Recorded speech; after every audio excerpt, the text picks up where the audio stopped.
ઊંઝા નગરપાલિકામાં સ્ટેન્ડિંગ કમિટીના ચેરમેન પદને લઈને ભારે વિવાદ સર્જાયો છે. પ્રથમ સભામાં ચેરમેન તરીકે પસંદ થયેલા અનિતાબેન પ્રજાપતિનું નામ બીજી સભામાં ગાયબ થઈ જતા રાજકીય ગરમાવો આવ્યો છે. તેમની જગ્યાએ અલ્કેશ પટેલને ચેરમેન બનાવતા આંતરિક વિખવાદ સામે આવ્યો છે.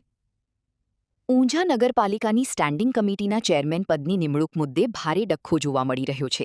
પ્રથમ સભામાં અનિતાબેન પ્રજાપતિની સર્વસંમતિથી નામની જાહેરાત કરવામાં આવી હતી, પરંતુ ત્યારબાદ મળેલી સભામાં તેમનું નામ જ સ્ટેન્ડિંગ કમિટીમાંથી કાઢી નાખવામાં આવ્યું હતું. આ નિર્ણયના પગલે અનિતાબેને આકરા પાણીએ વિરોધ નોંધાવ્યો છે. અનિતાબેન પ્રજાપતિએ સ્પષ્ટ માંગ કરી છે કે તેમની લિખિતમાં જવાબ મળવો જોઈએ કે શા માટે તેમનું નામ હટાવવામાં આવ્યું છે. તેમણે આ ઘટનાને માત્ર વ્યક્તિગત નહીં, પરંતુ પોતાના સમાજના ગૌરવ સાથે જોડીને ગંભીર આક્ષેપો કર્યા છે. બીજી તરફ, આ સમગ્ર વિવાદ અંગે ઊંઝાના ધારાસભ્ય કિરીટ પટેલે મૌન તોડ્યું છે. તેમણે આને પક્ષનો આંતરિક મામલો ગણાવ્યો છે અને જણાવ્યું હતું કે સામાજિક સંતુલન જળવાઈ રહે તે હેતુથી આ ફેરફાર કરવામાં આવ્યો છે. પક્ષના માળખામાં રહીને આ વિવાદનું યોગ્ય નિરાકરણ લાવી દેવામાં આવશે. ઊંઝા નગરપાલિકાના આ આંતરિક ઝઘડામાં હવે પક્ષનું મોવડી મંડળ શું નિર્ણય લે છે અને અનિતાબેનના આકરા તેવર બાદ મામલો શાંત પડી છે કે કેમ તે જોવું રહ્યું.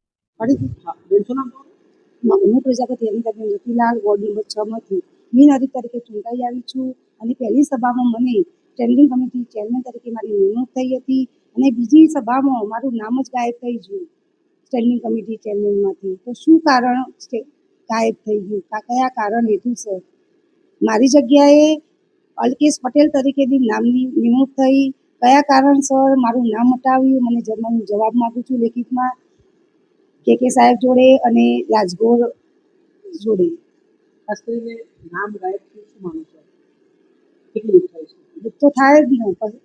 મને તો મારો રંજ નથી, પણ મારા સમાજનું ગૌરવમાં કલંક લાગ્યો છે. એક મને પદનું તો કોઈ પદ એ નેતાનું પદ નથી, એક જ 2.5 વર્ષનું પદ છે, પણ મને મારા સમાજનું લાગણીના સબળનું જનતાનું પદ બનાવવાનું હતું. મારે નેતા તરીકેનું નહોતું બનાવવાનું. એ હવે જે પ્રશ્ન છે એ અમારે હવે પક્ષનો પ્રશ્ન છે. એ જેને પ્રશ્ન છે એનું અમે અમારા આંતરિક પક્ષના માળખામાં રહીને એનું યોગ્ય નિરાકરણ કરવાના છીએ. તો હવે જે રીતે આખું મેન્ડેટ ને બધું આવ્યું હતું એમાં બધાના સામાજિક રીતે જે સંતુલન નહોતું એ સંતુલન ઠીક કરવા માટે આ પ્રયત્ન કર્યો.